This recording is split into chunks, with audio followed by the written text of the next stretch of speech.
Donc, évidemment, c'est ce que je disais. Vous devez savoir qu'en fait, c'est l'Eurasie.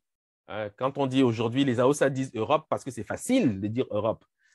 Mais en clair, c'est un terme qu'ils appliquent aux Sémites, aux Arabes et aux Européens, littéralement, pour ce qui concerne l'époque contemporaine. Donc, ça ne concerne pas l'Europe au sens où on l'entend aujourd'hui. Vous devez quand même le savoir. Je dois insister là-dessus parce que je sais que pour beaucoup de personnes, eh bien, on fait une césure entre Asie et Europe, mais c'est le même continent, en fait. Okay? Les Turcs sont des Européens au sens objectif du terme, autant qu'ils sont asiatiques. Parce qu'en réalité, les Européens d'aujourd'hui viennent d'Asie. C'est-à-dire leur terre de naissance, ils ont migré de l'Asie vers l'Europe occidentale. Je pense que ça aussi, vous le savez. Hein? Bon.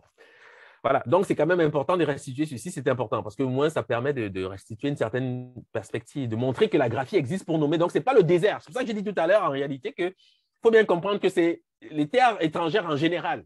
Ce n'est pas le désert au sens où on va imaginer le sable, je ne sais quoi. Non.